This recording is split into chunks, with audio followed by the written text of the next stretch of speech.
Rumah yang kubangun bertahun-tahun. Ingin kutinggali hanya berdua denganmu. Menangis sendu, penuh rindu. Di pangkuanmu setiap waktu. Lalu, kau belai hatiku, penuh syahdu. Kuncilah pintu rumahku, agar tiada satupun yang mencuri dan mengganggu, apalagi melumat wewangianmu. Rumah yang kubangun bertahun-tahun, ingin ku tinggali hanya bersamamu. Menangis sendu, penuh rindu, di pangkuanmu setiap waktu. Lalu kau belai hatiku penuh syahdu. Kuncilah pintu rumahku agar tiada satupun yang mencuri dan mengganggu, apalagi melumat wewangianmu.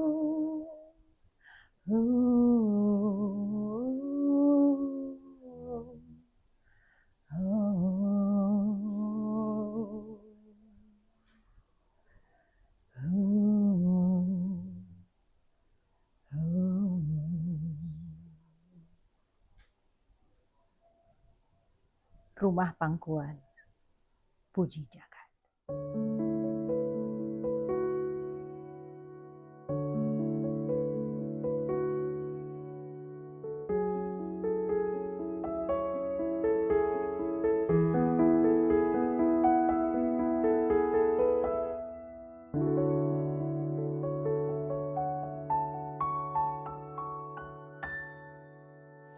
Assalamualaikum warahmatullahi wabarakatuh. Salam sejahtera, Om Swastiastu. salam kebajikan, Shalom. namo buddhaya, Kembali lagi bersama kami di podcast Diksi. Tipsy.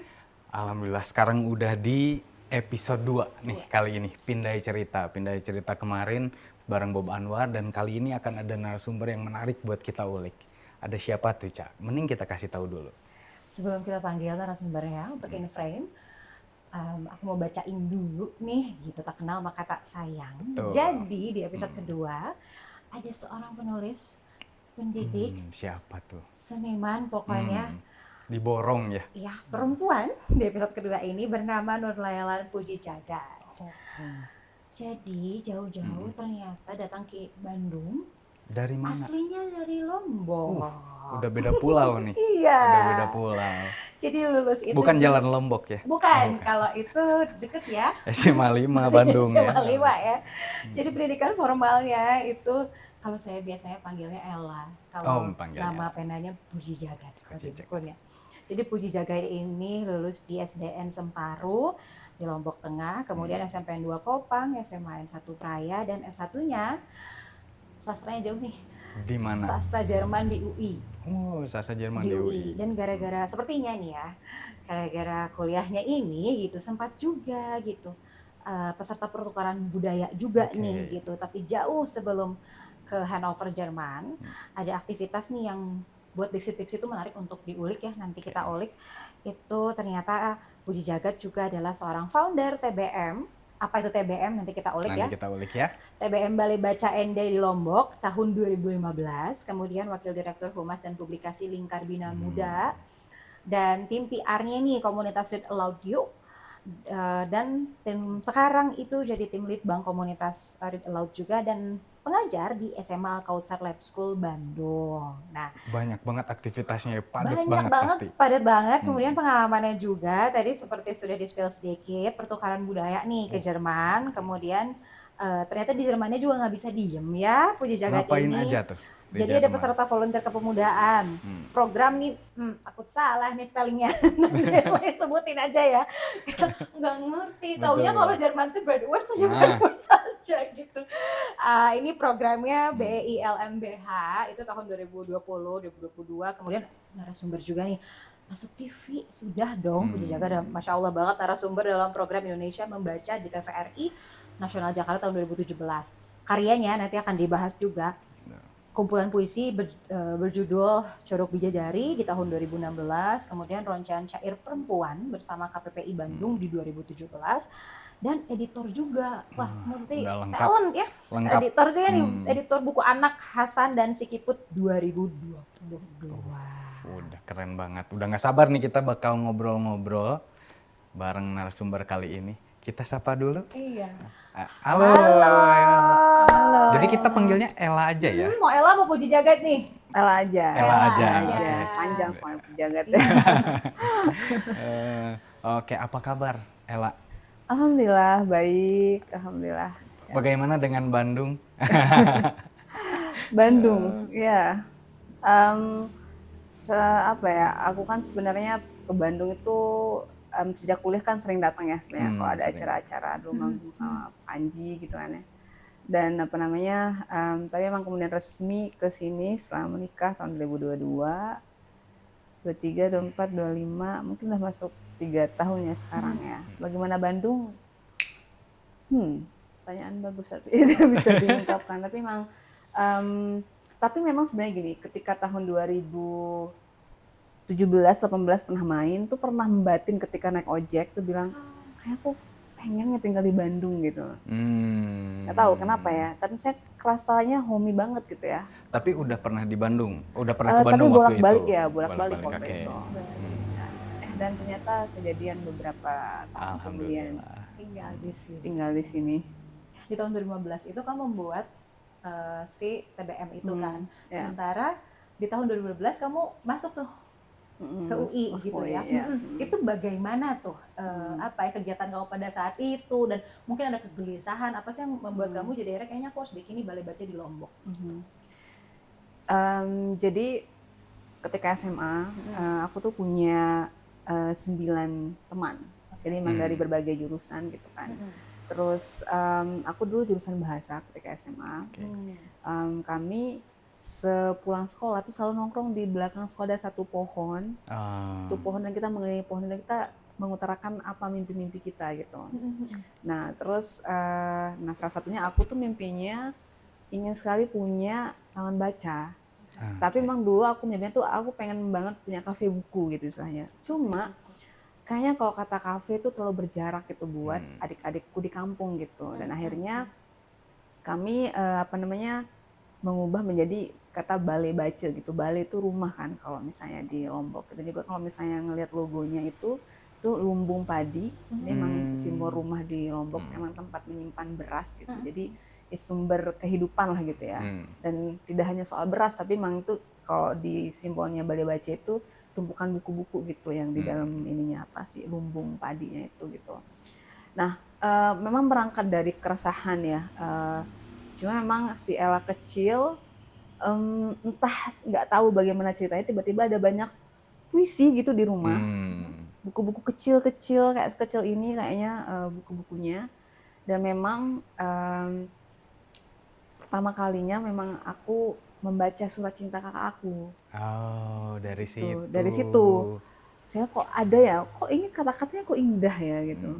Berarti sudah puitis kah di suratnya atau enggak? enggak? Sudah puitis. Jadi memang kebetulan kakakku tuh banyak yang suka gitu ya. Kemudian dia banyak surat gitu. Dan akhirnya dari situ aku menyalin.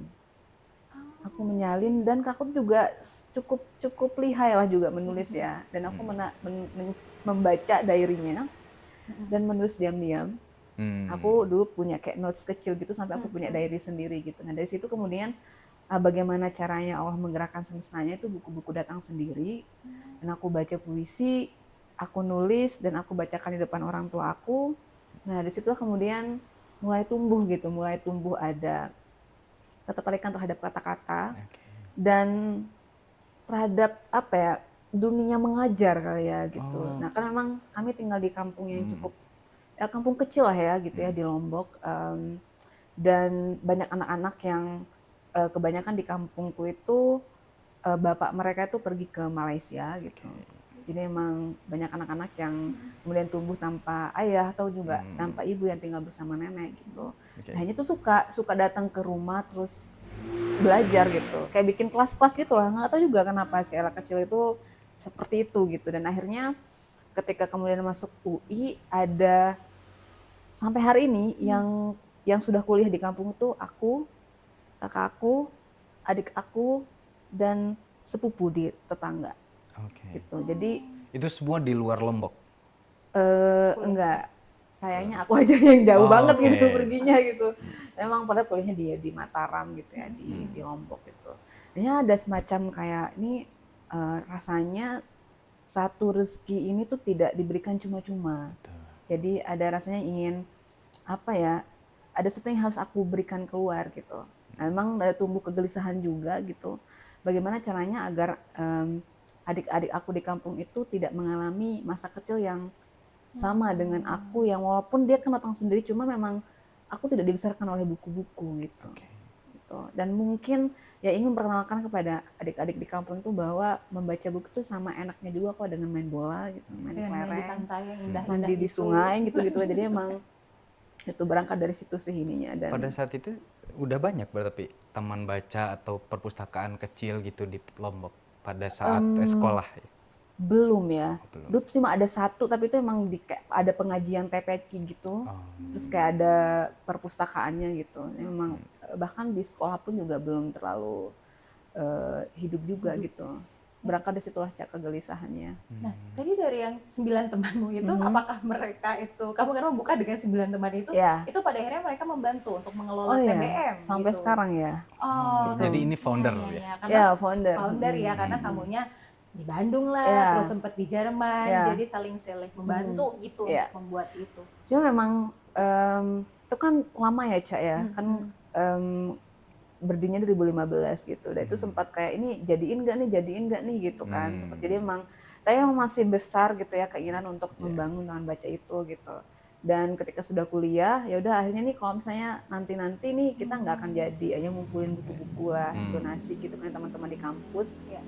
Terus satu bawa 5 kardus gitu ya, dan jebol gitu dan kayak makanya harus bayar lebih aja gitu waktu di bandara.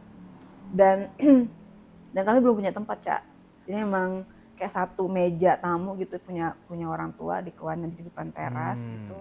Terus akhirnya tuh anak-anak tuh jadi kayak udah bergerombol aja gitu, melihat kayak ini kayak nggak ada soalnya, Cak, gitu kayak buku-buku Hal baru gitu. ya, Iya, jadi ini menarik gitu. ya jadi emang kayak buku-buku yang bergambar kayak itu jarang lah. Dan hanya sebenarnya ketika dibilang anak Indonesia itu nggak suka baca, entar dulu deh gitu. Iya. Ini soal akses soalnya juga yang Betul. menjadi gitu. Dan akhirnya Bapak menghadiahkan satu petak di samping rumah, dan itu emang parkiran untuk motor gitu ya. Yang kami bangun tahun 2015, satu tempat yang Keren banget. kecil lah gitu ya, tempat anak-anak untuk membaca gitu ya.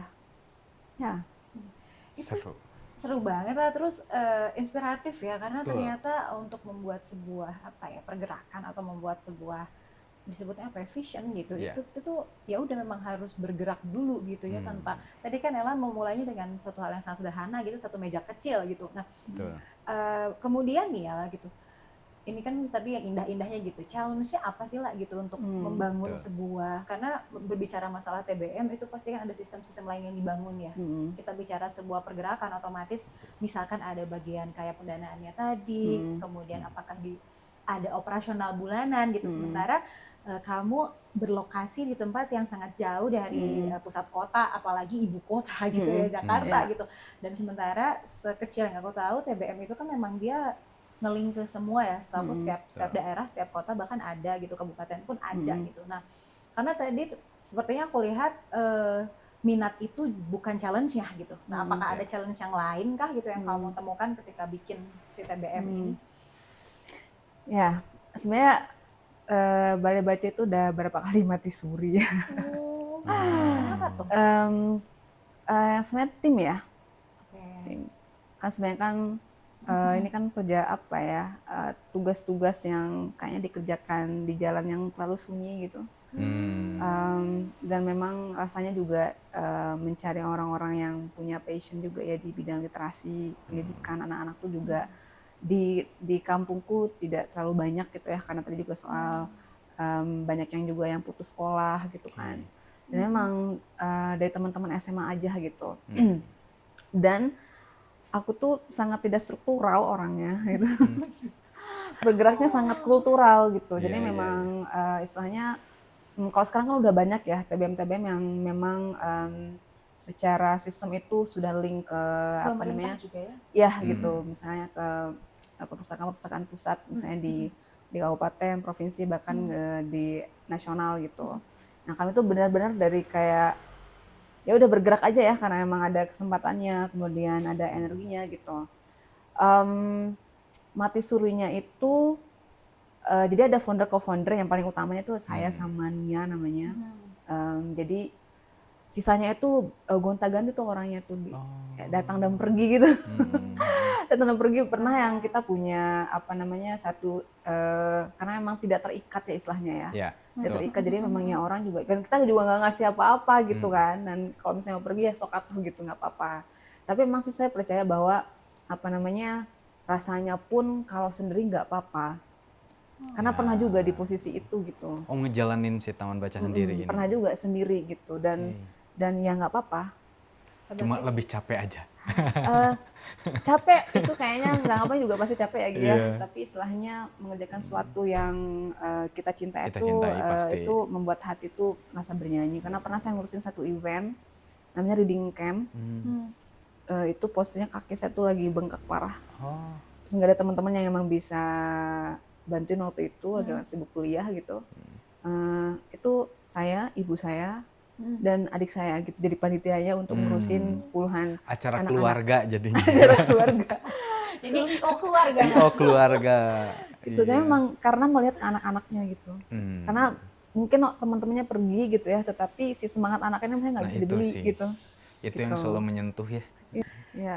Itu tadi ya bicara masalah sunyi gitu, bicara memang sangat sunyi, berarti pada akhirnya memang TBM tidak berafiliasi ya dengan maksudnya Taman baca dengan lain taman baca lain atau atau dengan apapun. misalnya pemerintah gitu, apakah pernah dilirik gitu atau Nah, kami kan sudah berjalan cukup lama ya sekarang. Jadi memang pada akhirnya ketika kita melakukan ada banyak program-program ya.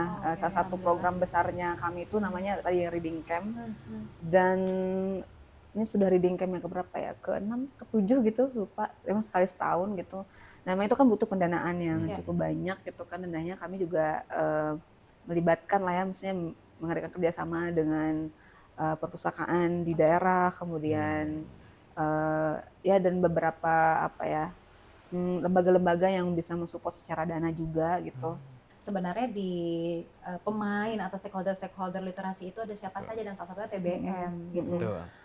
Kami tuh ingin TBM, terus kemudian festival-festival sastra dan literasi ini memang tersiarkan kepada quote-unquote kamar lain gitu, bukan hanya penggerak gitu sih. Jadi tadi aku nanya ke situnya, sebenarnya make sure aja ya Egy ya, Ada kayak kerjasama enggak iya, gitu dengan beberapa gitu. pihak Dan arti yang support ya ke TBM. dan apakah memang pemerintah ini sudah nyampe nggak gitu kan nanya Kan gitu ke TBM. Kalau secara buku-buku sih mungkin memang dia sudah ya, cuma memang kan harus melewati sekian ini ya langkah-langkah administratif gitu ya. Jadi 2 tahun yang lalu itu setahun yang lalu ya, Balai Baca kami dapat bantuan 1.000 buku dari Perpustakaan Nasional gitu, plus sama lemarinya.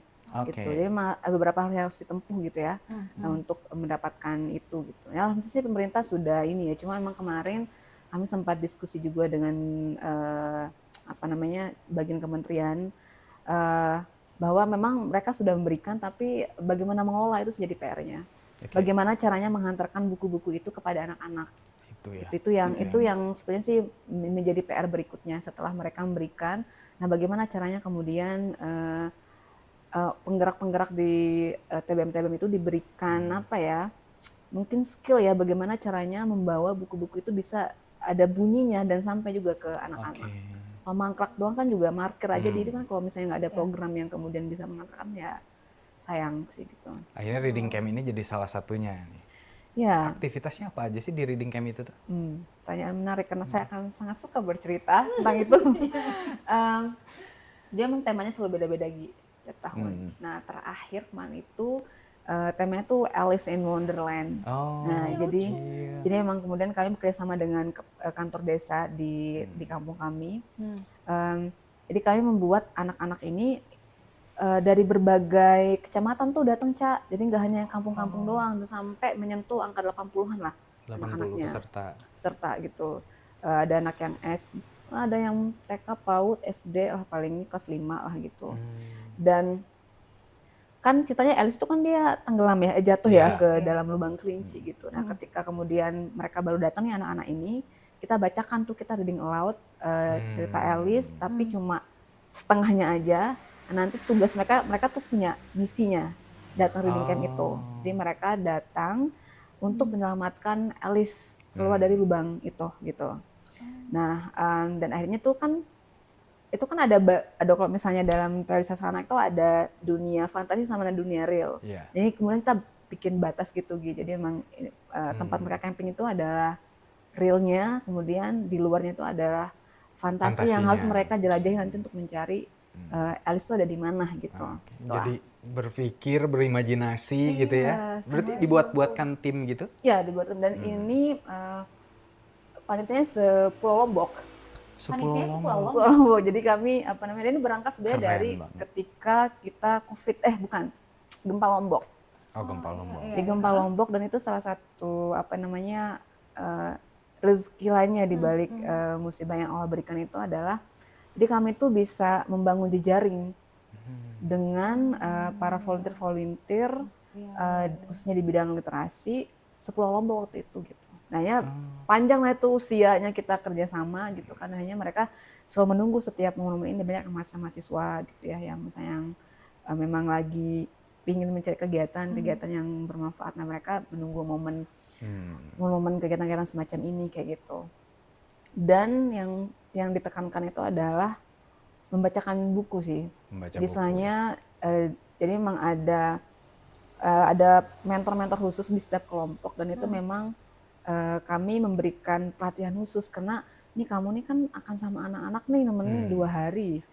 Dan kita Iya, memastikan betul. nih gitu kata-kata yang boleh keluar seperti apa gitu Pokoknya kan. rules-nya ini gini nih. Iya gitu, gitu ya. Dan kita juga berikan pelatihan tentang membacakan nyaring gitu. Gitu. Jadi emang jadi seperti 3 kali makan 3 kali bacain cerita juga gitu. Jadi sama wajibnya gitu. Jadi coachingnya memang harus di coaching dulu. Betul. Iya kan, Iya, coachnya harus di coaching dulu nih gitu. Ya gitu, karena emang misalnya ya nggak mau coba-coba lah ya kalau untuk anak-anak gitu. Ingin bagaimana caranya memberikan kesan pertama bahwa buku itu sangat menyenangkan gitu. Penasaran sama publikasinya? Itu kan satu Pulau Lombok, oke gitu ya. Apa aja sih publikasi yang dilakukan sampai 80 orang bisa kumpul gitu, 80 anak? Kami kan punya ini ya komunitas, jadi kumpulan komunitas Taman Baca Sepulau Lombok. Memang jarinya dari sana, dan memang dari para volunteer waktu kita mengadakan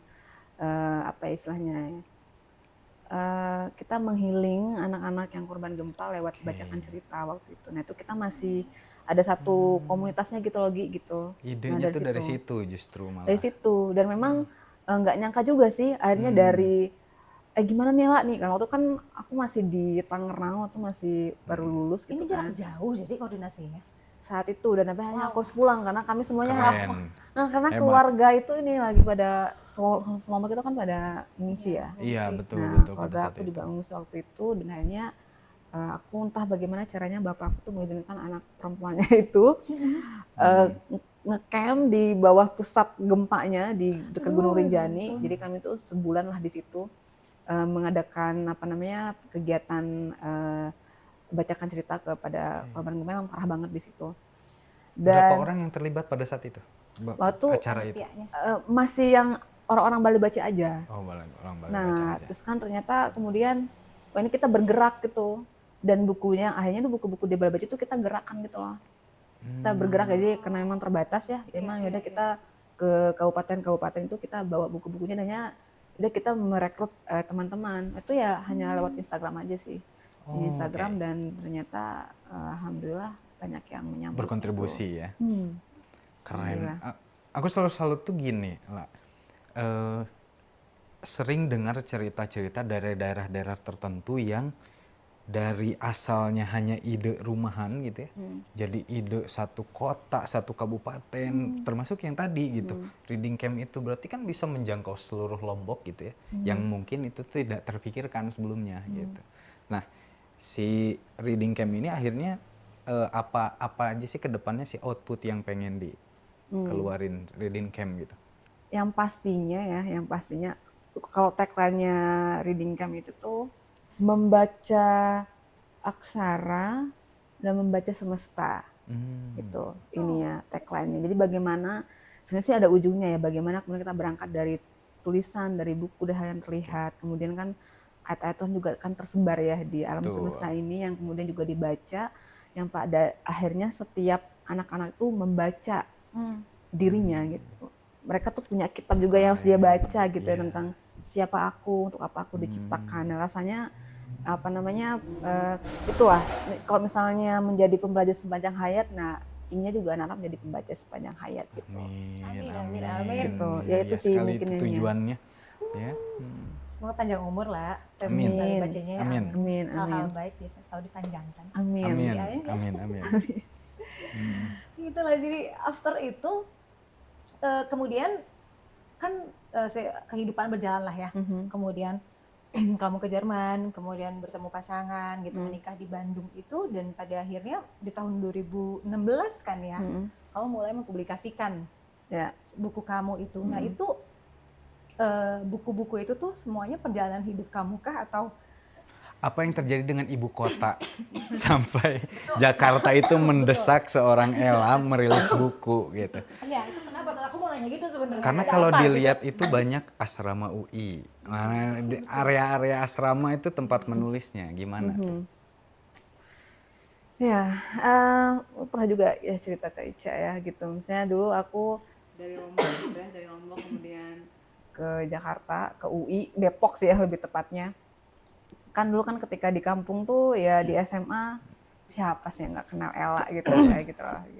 Siapa sih yang kenal Ella gitu ya, pinter katanya gitu kan, terus dapet ranking gitu kan. Nah sehingga aku membawa itu ke UI, dan nyampe di sana kayak lu siapa gitu, lu nggak dilihat gitu, dan akhirnya aku tidak siap dengan pengabaian itu gitu kan. Nah sehingga akhirnya aku mencoba berbagai cara, bagaimana caranya orang-orang ngeliat gue gitu. Nah terus dan ternyata saat itu menjadi orang yang berkecimpung di bidang puisi dan sastra tuh nggak terlalu dilihat banget gitu. Di UI pada saat itu? Iya di FIB gitu kan, FIB pula gitu kan. Dan mungkin mungkin genre aku mungkin yang tidak mewakili genre sastra fakultas, nggak ngerti juga gitu ya. Dan akhirnya aku beralih ke dunia yang agak-agak sedikit sains-sains gitulah, kayak riset-riset, karena mungkin itu yang terlihat lebih keren dan lebih dilihat, dan kayaknya dibikinin spanduk gitu di depan fakultas misalnya gitu kan. Atau mungkin pergi apa misalnya konferensi misalnya ke luar negeri sama macamnya gitu-gitu. Dan ternyata itu juga tidak berhasil karena aku tidak menikmati. Karena yang aku cari itu adalah pengakuan dan tepuk tangan dari orang luar gitu. Dan akhirnya kuliahku cukup sangat keteteran gitu oleh sastra Jerman, karena susah gitu, dan aku malah membawanya dengan tidak serius gitu kan, karena aku main organisasi, karena aku nyari orang-orang yang bisa melihat aku, dan aku nggak dapat itu di jurusanku gitu. Ya aku tinggalkan dunia persastraan, aku berantakan kuliahnya, aku banyak yang tidak lulus dan yang bikin aku harus extend gitu kan. Jadi tuh Allah itu ada satu masalah besar juga waktu itu di keluarga, tuh titik nadir gitu. Jadi Allah tuh langsung jatuhin sampai yang titik nadir banget gitu, dan akhirnya aku kembali lagi tuh ke dunia perpuisian itu ya gitu, karena emang ternyata seperti yang aku bilang di kata pengantar, bahwa ternyata ya puisi itu hanya bukan soal permainan bunyi apa, tapi dia kemudian hadir membawa aja yang lain sebagai penasihat gitu. Jadi memang ya aku tuh pasti Egi dan Ca juga kan punya ini ya pasti ya, punya makna yang personal gitu ya. Betul.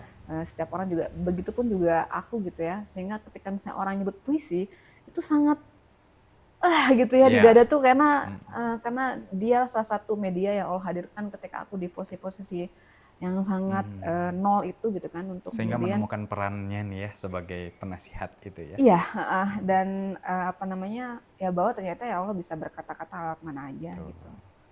Itu jadi mahal sekali gitu, dan itulah kemudian yang membuat aku menulis puisi lagi. Menulis puisi lagi. Oke. Nah, Lombok, Jakarta, berarti sempat ke Jerman juga, ke Bandung dan lain-lain. Perbedaan tempat ini berpengaruh nggak ke lanskap puisinya? Seorang Puji Jagat nih. Oh ya pasti ya. Pasti. Ya. Apa yang paling kentara gitu berpengaruh? Kalau Lombok itu kan dulu aku masih SMA ya. Jadi memang masih warna-warna masalah-masalah SMA, masalah-masalah remaja gitu yang temukan. Tapi memang sih sebenarnya juga udah mulai banyak mencari, banyak bertanya juga sih gitu ya di SMA gitu kan. Tapi masih di tataran di situ. Kemudian ketika perkuliahan 2012 sampai 2016, nah itu kan tadi yang masa-masa yang lagi bener-bener apa ya, Allah tuh benturkan kiri kanan bawah atas gitu. Soal tadi ya eksistensi itu loh yang kayak aduh gue pengen tuh orang tuh ngeliat gue gitu kan. Nah itu memang ya mainnya ya itu ada asmara di situ gitu ya. Dan emang jadi memang teman-teman tuh asrama tuh dibolak-balik gitu lah pokoknya. Kayak ada asmara di asrama ya gitu namanya. Gitu apa namanya? Karena emang kan asrama itu untuk anak-anak yang memang dari daerah gitu ya. Memang tinggal di situ. Memang setahun, tapi karena memang aku jadi pengurus, nah aku bisa sampai 3 tahun lah tinggal di sana. Itu di Depok ya? Yang di Depok. Jadi memang merekam banyak peristiwa gitu ya. Jadi aku tuh di lantai 301 kamar aku, langsung melihat gerbang, dan dari sana tuh aku bisa melihat orang yang lalu lalang. Itu kan apa-apa kan kita bisa mempuitisasikan gitu ya. Betul, insight-nya jadi gitu banyak ya. Gitu, jadi memang warna-warnanya itu nih, tapi kemudian 16 ke atas, nah itu mungkin aku kemarin nyebutnya kayak Chat tuh apa ya, renaissance atau kayak lahir kembali gitu ya istilahnya kan, karena emang ada tadi kan udah diobrak-abrik tanda kutip sama Allah gitu kan, sehingga kemudian bertanya kembali nih gue nih ngapain sih hidup gitu, aku nih siapa sih, kayaknya tuh nggak mungkin Allah tuh iseng ciptain aku tanpa sebuah tujuan. Nah jadi beralih ke agak spiritual tuh warna puisinya 2016 itu, walaupun settingannya masih di Depok tuh. Di Depok. Gitu. Ini emang ya spiritual, lagi banyak-banyak bertanya tentang hidup gitu ya. Tentang hidup, tentang agama yang sudah berbelasan tahun, puluhan tahun aku jalanin. Sholat, aku mempertanyakan kembali sholat-sholat yang pernah aku lakukan gitu ya. Atau yang pernah aku baca gitu, karena sampai ya warnanya di situlah. Yang di Depok, kemudian ke Jerman. Itu kan aku berkali-kali patah hati ya. Di Jerman? Di Jerman. Enggak juga sih. Ya dari tiap kota ada nih patah hatinya. Gitu, kayak di Alfamart gitu lah pokoknya, kayak ada cabangnya gitu loh.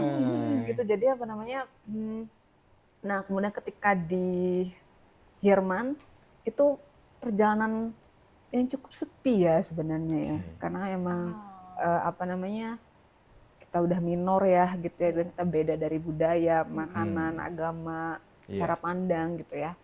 Tapi rasanya ketika karena aku memilih ini dengan cukup bismillah gitu istilahnya gitu ya, mungkin aku akan berdarah-darah gitu ya, tetapi ketika misalnya, karena aku menganggap ketika misalnya ini memang jalanku, rasanya Allah akan berikan kemudahannya. Nah, ketika skripsi itu ada satu teori namanya Hero's Journey, punyanya Joseph Campbell. Itu memang itu adalah satu siklus dalam cerita dari semua mitologi yang ada di dunia. Memang kita akan mengalami, ada dunia yang kita kenali sama yang tidak dikenali, itu dibagi dua sama Campbell. Nah, jadi si hero ini, setiap kita itu akan mengalami namanya call to adventure, jadi panggilan untuk petualang, keluar dari zona nyaman lah kali gitu ya kita menyebutnya. Nah, tapi kemudian dia akan ada tahapan dia akan refusal of the call, dia akan menolak panggilan itu karena ngerasa nih kayaknya ini kayak kalau gue ke Bandung atau gue ke Jerman tuh kayaknya berbahaya banget, gue nggak punya teman, nggak kenal, bla bla gitu kan. Nah tapi once kita mau oke aku terima nih perjalanan ini, petualangan ini, itu semestanya ada supernatural aid gitu. Jadi emang kayak ada bantuan-bantuan yang Allah tuh akan berikan dalam berbagai cara. Jadi entah bagaimana si skripsi itu begitu berbunyi di aku untuk melakukan perjalanan besar pertama kali gitu kan. Ya aku pegang itu, ya rasanya sih memang untuk setiap perjalanan awal pasti tidak akan mudah gitu. Dan Bismillah, awal-awal memang ternyata aku pengen pulang. Pengen pulang. Ya, 3 bulan tuh kayak Allah tuh gila ya, ternyata ini Jerman keras banget ya gitu ya. Keras banget, Ca, tapi kemudian nginget kan bagaimana aku untuk ujiannya ini aku belajar ketika gempa di tenda, pakai senter belajarnya gitu kan ya untuk bisa berangkat ke sana ya. Kan harus ada tes bahasanya kan. Iya, betul. Kan, tes bahasa gitu kan. Jadi akhirnya rasanya tidak sopan aja kepada diri sendiri ya setelah berjuang sebesar itu gitu kan. Dan akhirnya ya dia mewarna-warnanya soal sepi, soal kemudian membangun ruang-ruang bersendiri dengan Tuhan, itu tuh jadi lebih bunyi aja gitu. Itu ya bagaimana kemudian musim-musim itu tuh berbicara, jadi simbol-simbol ya, musim dingin, gugur, daun-daun yang gugur, kemudian semi, gitu. Lalu momen apa yang ngebuat akhirnya harus rilis buku nih? Gitu. Karena kan pasti menulis udah bertahun-tahun, pasti ada satu titik yang akhirnya kedorongan kuat untuk oke saatnya rilis buku nih. Gitu. Sebenarnya gini, sebenarnya tuh ini berawal dari pasti Ica tahu deh apa namanya Hari Puisi Indonesia. Iya. Nah jadi kan mereka mengadakan apa sih namanya sayembara. Sayembara kan itu tahun 2015-an kayak 16 gitu kan. Nah tapi emang waktu itu aku tergabung di sebuah komunitas namanya Sastra Indonesia Raya. Jadi emang ada apa namanya senior. Jadi memang aku ketemu Pak Ayub Rosidi almarhum di situ, Pak Taufik Ismail, kemudian Zawi Imron. Nah itu tuh di komunitas itu dan aku yang paling junior gitulah. Nah basecamp kami itu di Pondok Indah, jadi emang sering diskusi-diskusi sampai subuh di sana. Dan datanglah si info sayembara itu. Jadi semua senior-senior, abang-abang di sana kemudian nebitin gitu. Cuma memang pertama nggak punya duit karena masih mahasiswa gitu kan. Terus ya ini tuh banyak pertolongannya, kemudian bisa membuat ini. Memang kan sebenarnya memang dalam rangka ikut sayembara itu aja sebenarnya. Dan waktu itu ya udah cetak 5 aja untuk kebutuhan lomba gitu. Berarti lombanya manuskrip ya? Memang harus dalam bentuk buku dan sudah ISBN gitu. Nah sehingga harus mencari lah. Ternyata adalah yang mau menerbitkan gitu kan dengan jumlah yang sangat terbatas gitu. Ya dari situ aku tuh nggak jago jualan gitu ya, nggak jago promo, bener kayak udah kasih aja gitu loh rasanya gitu kan.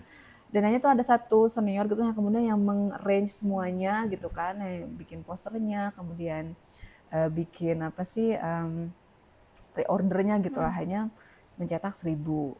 Waktu itu 1.000 dan itu emang jual putus gitu loh. Dia emang dengan penerbitnya itu jadinya ya udah jadi emang aku jual sendiri gitu. Kayak gitu. Dan akhirnya tuh ibuku yang beli. Ibuku beli 1 kardus waktu berapa dikirim ke Lombok gitu kan, kemudian dibagi-bagiin gitu ke dan bapak tuh ngepromosiin gitu lah pokoknya ke sekolah-sekolah gitu bapak aku gitu.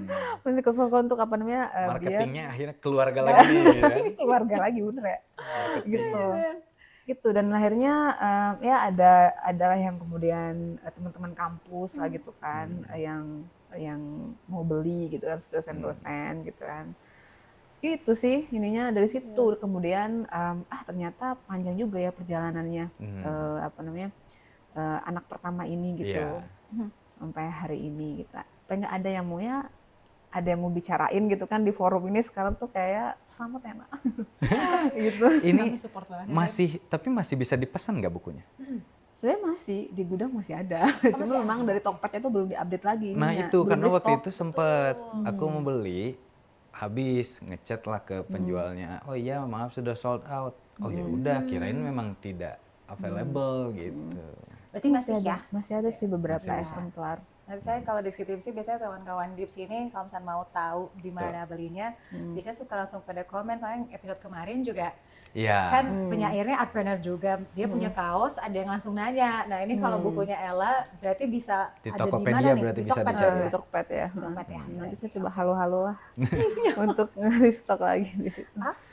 Tapi apa sih perbedaannya lingkup sastra nih ya di Indonesia, di beberapa kota di Indonesia yang Ella udah pernah kunjungi dengan Jerman tuh ada nggak sih perbedaannya Sastra ya. di lingkup sastranya? Nah sebenarnya aku itu kan ketika skripsi itu memang udah spesifik ngambil sastra anak. Sastra anak Jerman. Jadi memang menemukan buku ini pun juga ya cukup ini juga ya happennya di antara tumpukan-tumpukan usia 12 tahun gitu ya, aku berdoa waktu itu, ya Allah tolong arahkan kakiku dan tanganku ke rak yang memang dan memilih buku yang terbaik yang harus aku teliti untuk skripsi gitu. Dan akhirnya terpilihlah buku itu, judulnya Lala Under Golden Brief, Lala dan Surat Emas.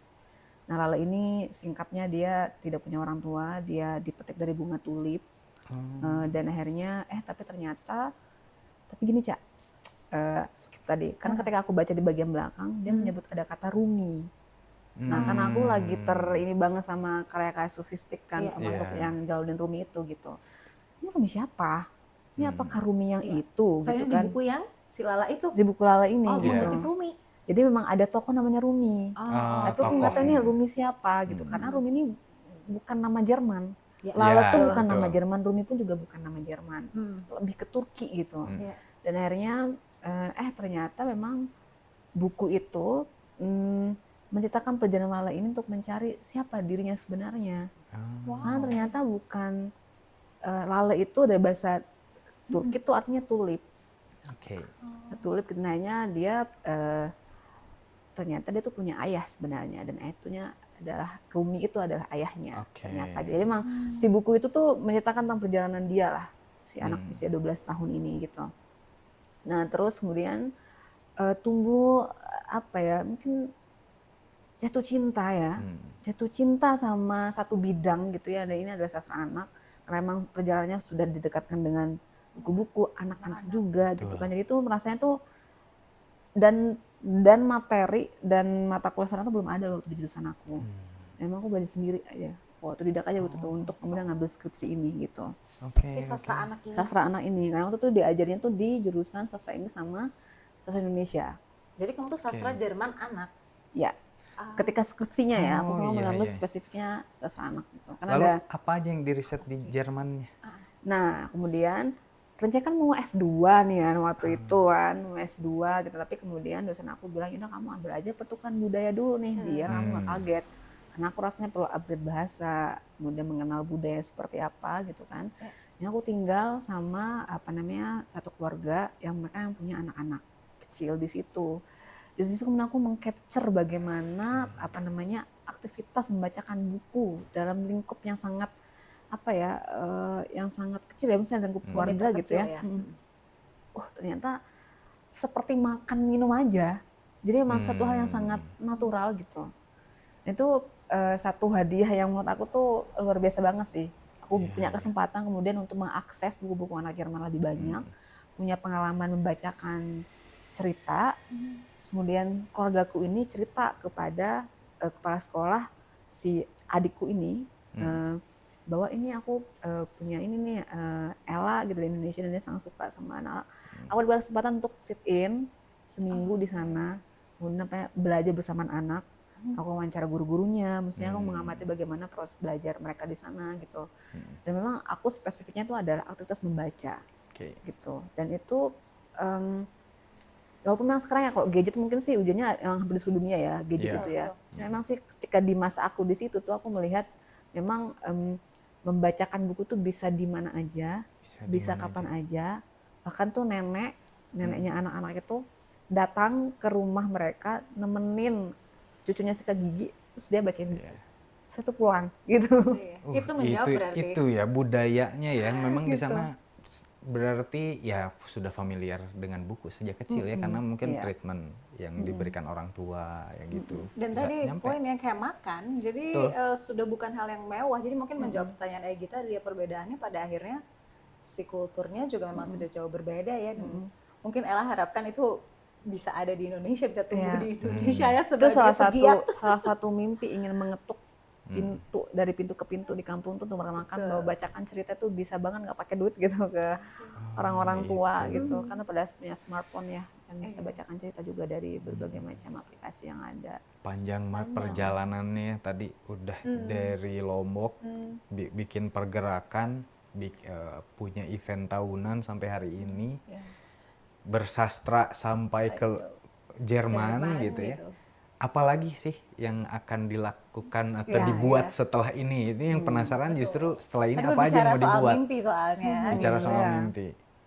Kan sebenarnya setelah aku melihat perjalananku ya Gi ya, dari aku kecil ya kemudian sampai hari ini, kamu tuh ada warna yang selalu ada benang merahnya Oke. gitu ya. Pasti kayaknya tuh hidupku kayaknya tuh nggak lari dari soal pendidikan, buku dan anak-anak. Warnanya di situ gitu. Dan kan sekarang rasanya kan makin spesifik ya. Aku mengurusi soal sastra anak gitu. Mungkin tadi sempat yang menjadi dulu aku skripsi, aku ngechat penulisnya nih, aku nge-email karena ada banyak pertanyaan-pertanyaan yang aku ini maksudnya apa sih di buku ini gitu. Dan ternyata beberapa bulan sebelum aku balik ke Indonesia, Allah berikan kesempatan aku untuk ketemu penulisnya langsung, dan ternyata kami satu kota di Hamburg. Alhamdulillah. Terus dan alhamdulillah penulisnya tuh sangat antusias untuk bertemu nih, siapa nih orang Indonesia mana gitu kok bisa baca buku saya dan meneliti gitu. Dan saya presentasi lagi tuh yang dulu saya skripsikan waktu skripsi gitu kan, presentasi ke beliau, kemudian mengutarakan banyak pertanyaan-pertanyaan yang terganjal sekian tahun gitu kan ke beliau dan dijawab gitu. Dan memang ada mimpi ingin sekali menerjemahkan buku ini. Oh, gitu. Itu salah satu mimpi aku ya, yang ingin sekali, karena emang ketika aku presentasi ke berbagai tempat, udah ada belum nih yang bahasa Indonesianya, nah di challenge lah untuk bisa nggak nih Ella menerjemahkan itu. menerjemahkan buku Itu full ini Jerman gitu. ya berarti? Full Jerman. Full Jerman, dan akhirnya itu salah satu mimpi sih gitu ya. Upcoming project-nya ya. Kalau nulis buku lagi kapan? Mungkin bisa dibocorin? Iya ya, itu kayaknya belum ada di lintasan. Belum ada ya buku Cuma memang kumpulan puisi kedua gitu? Kayaknya puisinya udah ada nih, cuma tinggal nunggu. memang ada sih, pengen sih ingin, cuma emang udah ada sih judulnya, udah ada, rencananya udah ada gitu ya, tapi emang pecah telurnya sih itu belum ini ya. Nah, buat penerbit-penerbit Iya. nih, naskahnya udah ada nih.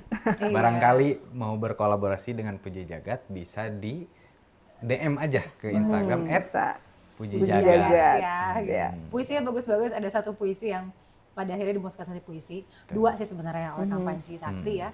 Satu pernah dibacakan namanya Rumah Pangkuan. Jadi teman-teman gitu kayak, duh harus dikopoin banget ya aktivitasnya Ella, karena juga riset nih gitu. Ternyata Ella juga suka nulis esai. Esai-esai, maksudnya keseharian. Mungkin kita bisa bilang apa ya? Kalau Gunawan Muhammad itu punya catatan pinggir ya. Kalau Ella mungkin punya catatan perjalanannya di Facebook teman-teman, dan itu kaya sekali isinya tentang kehidupan gitu. Terus juga ada beberapa artikel-artikel yang aku baru baca satu yang Ella baca, jadi itu tentang bagaimana melihat diaspora atau toleransi ketika dia jadi au pair di Jerman. Juga itu ada, kamu sempat ketik ya, itu aku baca juga gitu. Jadi thank you gitu Ella sudah datang ke Diksi Tipsi. Terima kasih banyak banget gitu atas ceritanya. Doa terbaik dari teman-teman Dips juga ya, untuk teman baca di sana, juga beberapa karya-karya yang mendatang. Gitu. Semoga tadi mimpi-mimpi kecilnya segera terwujud lah. Satu closing statement deh terkait dunia sastra atau literasi lah. Mungkin yang selalu aku bilang mungkin ya ke siswa-siswa aku ya, karena aku juga kebetulan ngajar literasi juga di SMA gitu. Aku selalu bilang ke mereka untuk membaca itu dari mulai yang terdekat. Jadi ya mungkin mulai dari baca buku lah ya gitu ya, baca buku karena rasanya kita bisa merasakan apa ya, jatuh bangunnya kehidupan manusia itu tuh dari konflik-konflik yang mungkin yang ada dalam Betul. buku yang kita baca gitu. Dari baca itu dulu, kemudian membaca semestanya tadi agar bisa membaca diri gitu. Karena kalau Betul. misalnya mengutip, rasanya kita tidak akan bisa mengenal Tuhan kalau kita nggak bisa mengenal diri kita sendiri gitu. Nah mungkin sih, jadi memang inginnya tuh siswa-siswa aku pun pribadi karena juga masih belajar. Jadi membaca buku tuh agar bisa mengenal diri sama mengenal Tuhan lah gitu endingnya gitu. Keren banget. Indah sekali pendapat teman-teman. Terus membaca makanya ya. Nah kita udah ngobrol nih tadi, Iya. udah hampir berapa 40 menit lebih ya. Lebih ini kisahnya Pasti kan luar haus biasa. dong. Ini ada Oh, yang oke. support kita dari Viva Celebrity. Iya. Apa sih ini, Cak? Viva Celebrity itu ternyata air non mineral, jadi dia itu justru pure water. Pure water ya. Teman-teman Dipsy, jadi ini bentukannya juga pure hexagon katanya. Hexagonal. Hexagonal. Jadi terima kasih karena Dipsy juga teman-teman sekali lagi selalu remind gitu bahwa kami punya tujuan untuk membuat sastra dan literasi dekat dengan apapun gitu, ekosistem Iya. apapun. Jadi kalau mau support boleh banget. Betul. Salah satunya Viva juga udah masuk gitu. Jadi kalau Terima kasih. teman-teman mau Pure Water Viva bisa pesen di Instagram @vivacelebrity. Viva Celebrity. Jadi gini katanya. Seger. Kalau misalkan ini kan ada mikrofon nih. Kalau misalnya yang lain tuh kalau dibuka bunyi pes gitu katanya. Itu berarti mineralnya hilang. Oh gitu. Tapi Kalau kalau ini misalnya enggak. ini tidak, nggak Oh bunyi. iya betul ya. Nggak ada bunyinya. Oh. Menarik. Gitu. Terima kasih Viva Celebrity. Juga sebenarnya ada beberapa yang support, salah satunya Studio Alur. Studio Alur sampai hari ini support kami. Jadi ini studio interior, Ella. Tapi support kami bentuk konsumsi. Jadi ini dari salah satu teman. Terima kasih buat Studio Alur. Jangan lupa buat follow @dixitipsy. Dan boleh dibakar kata berikutnya, teman-teman kirim puisi dengan tema yang nanti akan dicantumkan di Instagram ke email dixitipsy@gmail.com. Dan kita nanti dengan narasumber selanjutnya di episode ketiga masih tetap di Howell Space. Terima Iya. kasih juga Howell untuk Space. Howell. Tetap cozy jam segini masih, kayaknya pengen ketiduran di sini. Gitu. Kalau sekalinya kesini kalian nggak akan mau pulang sih. Betul, jadi Thank you, cobain Howell. di Bilangan Cimbuleit. Sekali lagi Ella, terima kasih sudah hadir di Dixie Tipsy. Doa terbaik, semoga semua pergerakan selalu menemukan takdir-takdir yang baik. Amin. Terima kasih teman-teman Dips. Sampai jumpa lagi di Dixie Tipsy.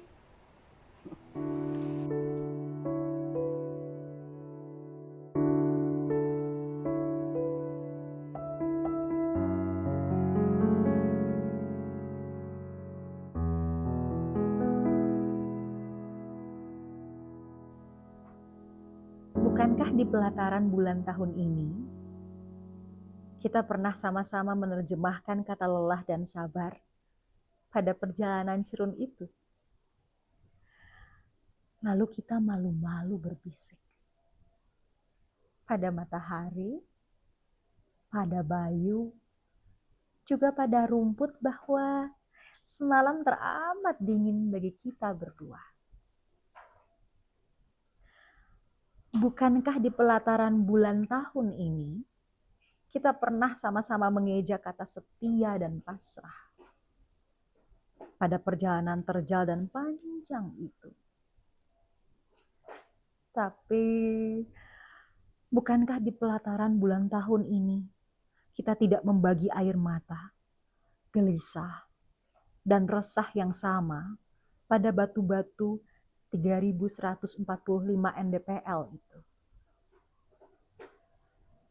Karena untuk apa pakai burung-burung merbabu? Jika lelah, sabar, setia, dan pasrah sudah kita sepakati maknanya, cukup jadi bekal untuk kembali pulang. Di pelataran bulan tahun ini, tanpa membedakan kita masukkan semua kenangan manis, sakit, dan perih jadi satu dalam carrier-carrier kita.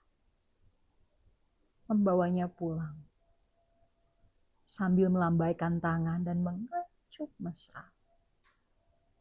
Tanah, udara, dan daun-daun berbabu dan boyolali. Pelataran tahun bulan ini adalah puisi, cinta, dan kerinduan. Pelataran tahun ini, puji jagat dalam buku Curug Bidadari.